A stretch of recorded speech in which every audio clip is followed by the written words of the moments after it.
Welcome back to Piercing the Corporate Veil, Lessons from the Docket.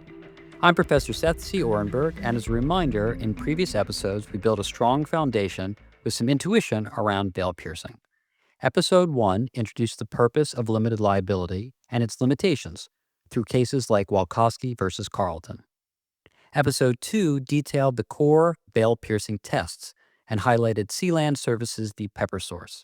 Episode 3 adapted those principles to LLCs in Casey Land and Livestock. Today in Episode 4, we move to a more sophisticated variation, reverse veil piercing. Unlike traditional piercing, where courts reach owners' personal assets to satisfy entity debts, reverse piercing flips the script. It allows claims against the entity's assets for an owner's personal obligations. The doctrine challenges conventional limited liability boundaries in even more troubling ways, so we'll explore it through key cases, highlighting its risks and applications. The concepts will bridge directly to horizontal piercing in Episode 5 and parent subsidiary issues in Episode 6, showing how advanced variations evolve from the unity and injustice tests in Episode 2. Building on earlier discussions, reverse piercing can only arise in scenarios where traditional piercing factors like undercapitalization or commingling are present. It's just that the direction is inverted. Recall from Episode 2 how the commingling in Sealand Services v. PepperSource led to personal liability for corporate debts.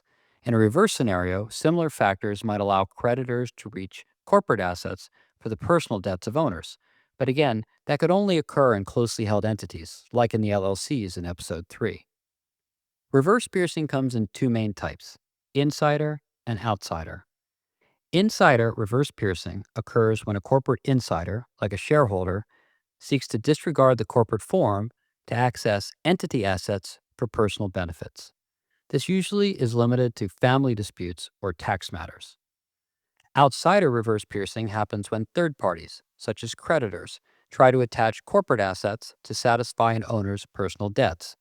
And those face stricter scrutiny, especially when they're other shareholders. Although, going back to our lessons in Episode 3, when there's a sole owner, we don't have such concerns.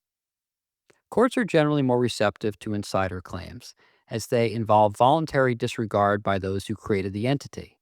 For example, in a family-owned business, a shareholder might reverse pierce to claim corporate property in a divorce proceeding, provided that unity and injustice are shown, just like in our other veil-piercing tests. Outsider claims require proof that the entity was used as a shield for fraud, preventing broad erosion of limited liability, especially where there are multiple owners. Let's consider some practical implications. Reverse piercing protects against scenarios where owners hide personal assets in corporate shells. For instance, if an owner transfers personal property to a corporation to avoid creditors, courts might reverse pierce to allow attachment.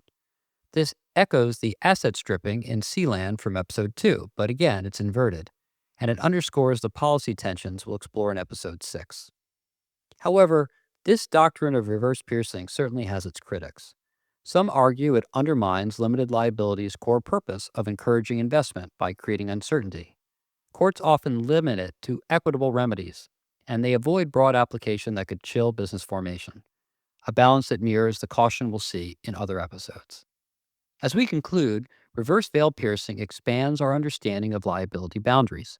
It flips traditional doctrine to address the unique abuses that occur in this particular context, and it requires careful application of the factors we've discussed. It's designed to ensure justice without eroding entity protections, and these are principles that gain new dimensions as we continue expanding our understanding of advanced veil piercing, like in Episode 5, where we explore horizontal veil piercing. But for now, let's review our key takeaways. Reverse piercing allows claims against entities' assets for owners' obligations. It applies the same two-part test, but inverted, and with higher scrutiny for outsider claims as opposed to insider claims. It connects to the undercapitalization and commingling concepts, especially in family or closely held businesses. Courts generally take a conservative approach, limiting piercing in these contexts to only the most egregious examples. Thank you for joining me on this episode. I'm Professor Seth C. Oranburg, and I'll see you next time.